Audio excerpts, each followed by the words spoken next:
Hello दोस्तों, स्वागत है आपका मेरे YouTube चैनल पर। मेरा नाम है अर्जुन और आज की वीडियो में हम बात करने वाले हैं क्लास 11th BST का चैप्टर नंबर 3 यानी कि public, private and multinational companies. इस चैप्टर को अभी तक हमने बहुत ही बढ़िया तरीके से स्टार्ट कर दिया था, जहां पर हमने बेसिक 2 पार्ट्स अभी तक करे हैं, जिसमें डिपार्टमेंटल अंडरटेकिंग्स, हमारे पास स्टैट्यूटरी कॉर्पोरेशन और गवर्नमेंट कंपनी को अभी तक हमने डिस्कस करा है। तो आज हम बात करने वाले हैं MNC के बारे में। तो चलिए फिर जल्दी से शुरू करते हैं और वीडियो को लास्ट तक जरूर देखना।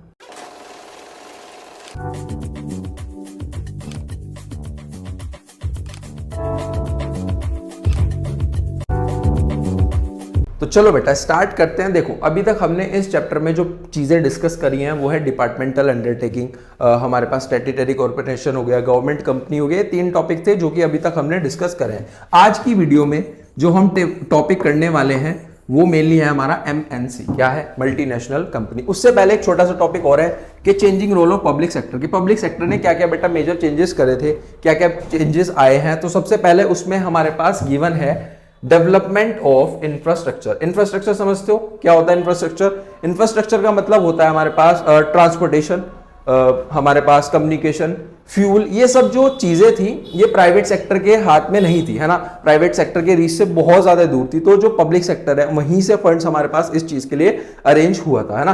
फिर उसके बाद है इकोनॉमीज ऑफ स्केल। इसका मतलब होता है कि जब हम प्रोडक्शन करते हैं बहुत बड़े स्केल पे, लार्ज स्केल पे, तो जो कॉस्ट होती है, जो हमारे गुड्स होता है वो चीपर रेट्स पे हो जाते हैं इसके अंदर, है ना। फिर है इंपोर्ट सब्सटीट्यूशन। देखो जो सब्सटीट्यूशन शब्द है ना वो आया सब्सटीट्यूट से। ये हम इंपोर्ट का सब्सटीट्यूट करेंगे, मतलब इंपोर्ट को सब्सटीट्यूट करेंगे एक्सपोर्ट से, इंपोर्ट कम करेंगे और एक्सपोर्ट को बढ़ाएंगे, ठीक है ना। फिर है रीजनल बैलेंस। रीजनल बैलेंस का मतलब होता है रीजन्स के, हमारे पास जो बैकवर्ड एरियाज है वहां पर उतना डेवलपमेंट नहीं था तो वहां पर भी हम डेवलपमेंट करेंगे। Check over concentration of economic power. इसके अंदर इनइक्वालिटीज की बात आ जाती है कि जो चीजें थी वो कुछ ही फ्यू हैंड्स में थी हमारे पास, प्राइवेट सेक्टर के पास, है ना।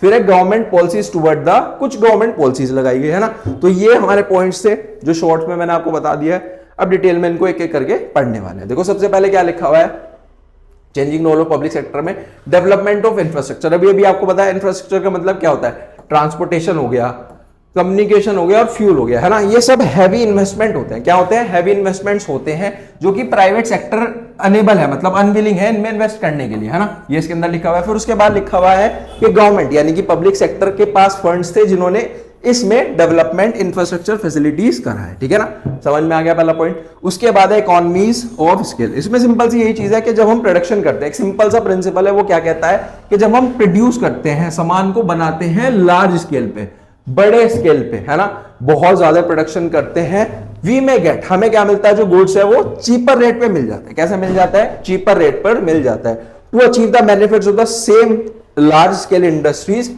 क्या चाहिए होता है? ह्यूज कैपिटल आउटले चाहिए होता है। क्या चाहिए होता है? ह्यूज कैपिटल आउटले की रिक्वायरमेंट होती है। पॉइंट नंबर 3 क्या कहता है? Import substitution. इंपोर्ट कम करो, जो हमारा इंपोर्ट है, इंपोर्ट को हमें कम करना है और जो हमारा एक्सपोर्ट है उसे हमें इंक्रीज करना है, बढ़ाना है, ठीक है ना। देखो ये लिखा हुआ इनिशियल, सेकंड और third 5 year plan. 5 year plan समझते हो? 5 ईयर प्लान का मतलब होता है पंचवर्षीय योजना, है ना। सरकार 5 ईयर प्लान बनाती है जिसमें सारी चीजें डेवलपमेंट के लिए होती है। ये इसके अंदर है कि तो इनिशियल यानी कि फर्स्ट, सेकंड और थर्ड 5 ईयर प्लान में कंट्री ने एम क्या करा था?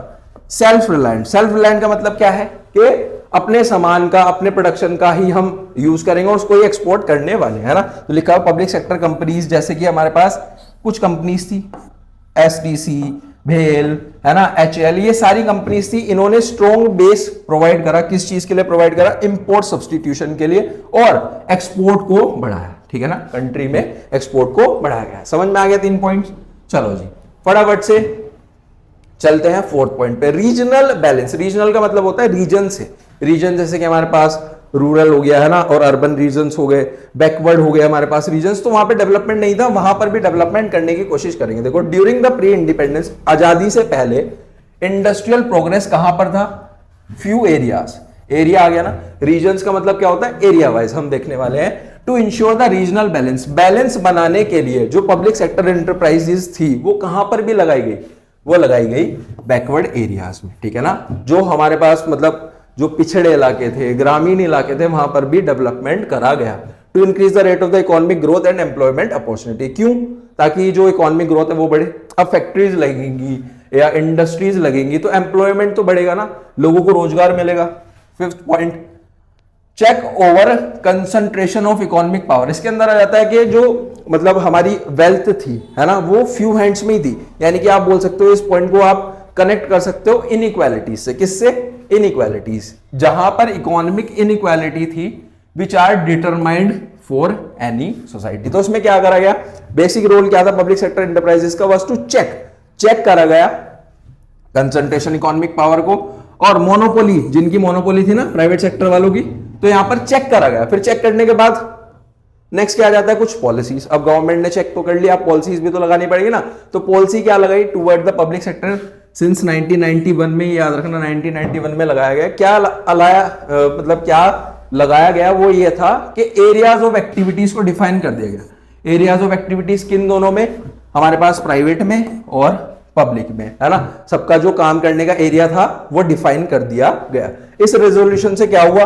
ज्यादा इंपॉर्टेंस किसको दी गई? ऑब्वियस सी बात है बेटा, पब्लिक सेक्टर को पढ़ रहे हैं तो किसको दी जाएगी? पब्लिक सेक्टर को। इसमें कुछ पॉइंट्स भी लिखे हैं कि कैसे दिया गया है ना, आप इसका स्क्रीनशॉट भी ले सकते हो। देखो क्या लिखा गया है, 3-4 पॉइंट है इसमें, है ना। Reduction in the number of industries reserve for the public sector. Reduction करा गया नंबर ऑफ इंडस्ट्रीज में जो कि रिजर्व थी पब्लिक सेक्टर के लिए। फिर उसके बाद जो शेयर्स से उसमें डिसइन्वेस्टमेंट। इन्वेस्टमेंट का मतलब शेयर्स को खरीदना, ये सब चीजें, और डिसइन्वेस्टमेंट का मतलब कम करना, है ना। और policies regarding sick units to be the same as that of the private sector, के प्राइवेट के साथ ही पब्लिक भी आ जाए।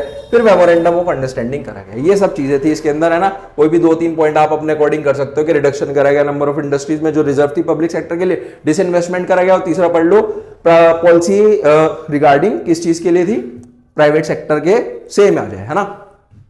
ये सब चीजें थी।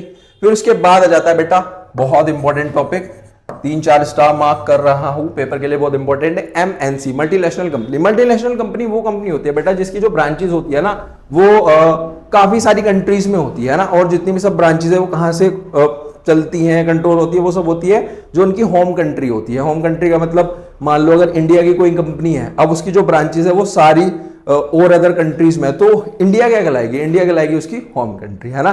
तो ब्रांचेस का ही यहां पर मेन चीज है, ये लिखा हुआ है इसके अंदर। देखो एमएनसी एक यहां पर लिखा है जायंटिक कॉर्पोरेशन। जायंट का मतलब होता है बहुत बड़े, ह्यूज, जिसमें कैपिटल भी बहुत ज्यादा लगती है, एडवांस टेक्नोलॉजी होती है उनके पास, है ना। मार्केटिंग स्ट्रेटेजी उनकी बहुत बड़ी होती है। इसके बारे में कुछ 2-3 चीजें हैं बढ़िया बढ़िया इंपॉर्टेंट। तो हमारे पास जायंटिक एक कॉर्पोरेशन है जिसकी ऑपरेशंस होती है नंबर ऑफ कंट्रीज, यानी कि एक कंट्री में नहीं होती, बहुत सारी कंट्रीज में उसकी ब्रांचेस होती हैं। दे आर कैरेक्टराइज्ड बाय, अब इसके बारे में कुछ चीजें हैं। सबसे पहले तो यूज साइज, जो उसका साइज होगा ना बेटा बहुत ज्यादा बड़ा होगा।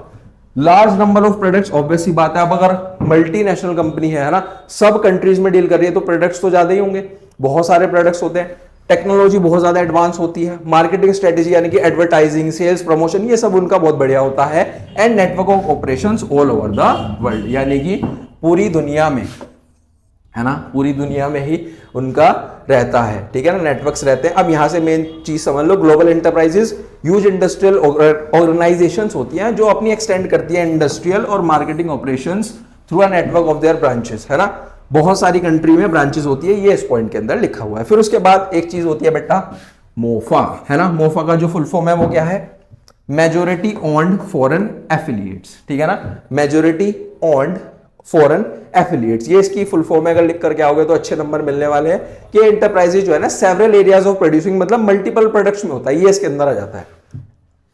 जो उनकी बिजनेस स्ट्रेटेजी है extending over in a number of countries, बहुत सारी कंट्रीज में होती है, ठीक है ना, समझ में आ गया।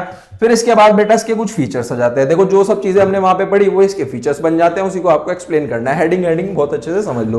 ह्यूज कैपिटल रिसोर्सेज, अब बताओ, सबसे पहला ही पॉइंट लिख दिया कि एमएनसी है, तो जो कैपिटल रिसोर्स होगा वो कैसा होगा बेटा?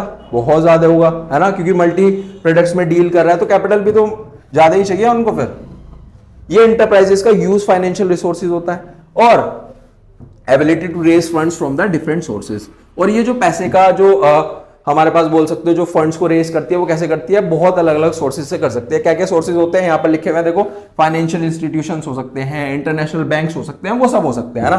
कैसे रेज करती है? इक्विटी शेयर से, डिवेंचर से, बॉन्ड से, ठीक है। समझ में आ गया? टू द पब्लिक और बोरो, है ना, यही चीज लिखी हुई है, या तो बोरो करेगी या फिर वो पब्लिक में रेस करके पैसा ले सकती है, ठीक है ना। एडवांस टेक्नोलॉजी, अब जो टेक्नोलॉजी होगी वो कैसे होगी? एडवांस होगी, प्रोडक्शन करने की, है ना, ये सब काम करने की जो टेक्नोलॉजी है वो एडवांस इनको रखनी पड़ती है। एंटरप्राइजेस का काम क्या है? Up to date. Up to date का मतलब क्या है कि एडवांस, बेहतर से और बेहतर प्रोडक्शन करने के लिए अपनी टेक्नोलॉजी को यूज करते हैं। Goods are and services produce by MNC, अब एमएनसी ना दोनों ही प्रोड्यूस करती है, प्रोवाइड करती है, क्या? गुड्स भी और सर्विस भी, दोनों ही करती है ना। Confirm to international standards and quality specifications, जो क्वालिटी है वो बहुत अच्छी लेवल की होती है और स्पेसिफिकेशन भी होता है ना। क्वालिटी वाइज कोई भी यहां पर नहीं पंगा है। फिर है फॉरेन कोलैबोरेशंस। फॉरेन कोलैबोरेशंस क्या होते हैं कि ना बेटा होस्ट कंट्री के साथ, मतलब जिस भी कंट्री में इनकी ब्रांच है वो इनकी होस्ट कंट्री कहलाएगी, और ये जहां से ऑपरेट करते हैं, मतलब जैसे इंडिया की कोई कंपनी है वो पूरे दुनिया में अपने जितनी भी कंट्रीज है वहां पर उसकी ब्रांचेस है, तो इंडिया उसकी कहलाएगी होम कंट्री, बाकी कहलाएंगी होस्ट कंट्रीज। क्लियर है ना? तो ऐसी होस्ट कंट्री के साथ ये क्या कर लेते हैं? कोलैबोरेशंस। जैसे यहां पर भी किसी बहुत सारी कंपनीज हैं, बाहर की कंपनीज हैं जो यहाँ की कंपनी के साथ कोलैबोरेशन करते हैं। सबसे बड़ा एग्जांपल है बेटा हीरो होंडा। हीरो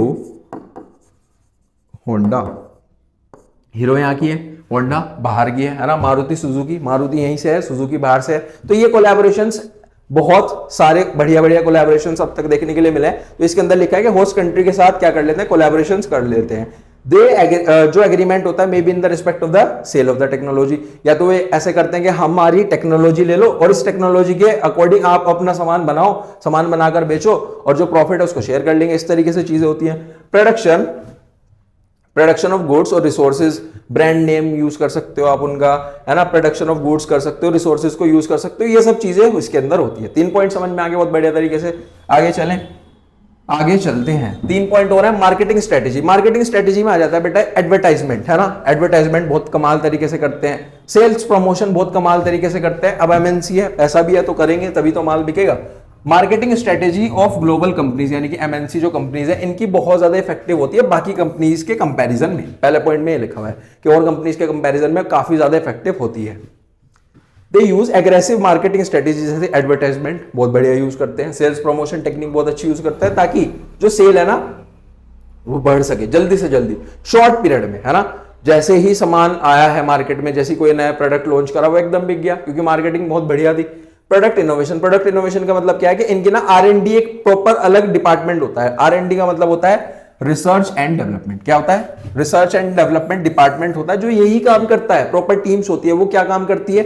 वो काम करती है कि नया प्रोडक्ट को, है ना, डिजाइन देने में, और जो एग्जिस्टिंग है उसको भी और अच्छे से हम बना सके, ये उसका काम होता है ना। देखो क्या लिखा हुआ है, मेन टास्क इन टीम का, R&D टीम का क्या होता है? डेवलप करना न्यू प्रोडक्ट्स को, नए नए प्रोडक्ट्स लेकर के आएंगे तभी तो बिकेंगे मार्केट में बढ़िया तरीके से।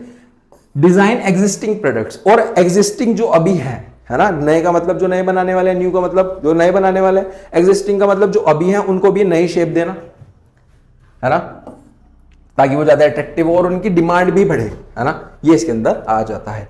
लास्ट है सेंट्रलाइज कंट्रोल। सेंट्रलाइज कंट्रोल का मतलब ये होता है कि जितनी भी सारी ब्रांचेस है ना वो कहां से चलती हैं? वो चलती हैं जो उनकी कंट्री होती है, मान लो होम कंट्री से चलती है ना। मैंने आपको एग्जांपल बताया कि अगर इंडिया की कोई एमएनसी है, इंडिया की कोई एमएनसी है तो इंडिया इस एमएनसी की क्या होगी? Home country. क्या होगी? Home country. और इंडिया के अलावा जहां पर ऑल ओवर द वर्ल्ड इसकी जो ब्रांचेस होंगी, जो उसकी ब्रांचेस होंगी वो क्या कहलाएंगी? होस्ट। क्या कहलाएंगी? Host countries. ये बात ध्यान रखना। देखो लिखा हुआ है branches of MNC are spread all over the world. अब जो एमएनसी है उसकी ब्रांचेस तो पूरी दुनिया में होगी, बट ऑल द ब्रांचेस, जितनी भी सारी ब्रांचेस है वो कहां से मैनेज होती है, कंट्रोल होती है? वो होती है हेड ऑफिस, जो उनका होम कंट्री में हेड ऑफिस है वहां से। ठीक है। All these branches have to work as per the policies of the parent country, मतलब जो भी उनकी होम कंट्री है उसके अकॉर्डिंग जो भी पॉलिसीज आएंगी ऊपर से वही उनको फॉलो करनी पड़ेगी।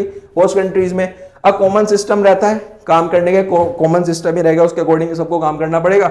और जो डे टू डे वर्कर्स होते हैं ना वो इस हेड ऑफिस वाले डिस्टर्ब नहीं करते हैं, उनको नॉर्मल काम करने देते हैं। बाकी जो और हमारी मैनेजमेंट की पॉलिसीज जितनी भी सब चीजें हैं वो सब इनको यूज करनी पड़ेगी। ठीक है ना।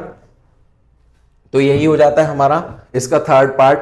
छोटा सा वीडियो करा है जिसमें एमएनसी करा है। एमएनसी बहुत इंपॉर्टेंट टॉपिक था, आपके एग्जाम्स भी आने वाले हैं हाफ एयरलीज, तो इसीलिए अब बैक टू बैक आपके पास वीडियोस आएंगी रेगुलर बेसिस पे। और अगर आप चैनल पे फर्स्ट टाइम आए हो तो चैनल को ज़्यादा से ज़्यादा सब्सक्राइब करें, वीडियोस को लाइक करें, शेयर करें अपने सभी दोस्तों के साथ। मिलते हैं बहुत ही जल्दी नेक्स्ट वीडियो में। Till then thank you.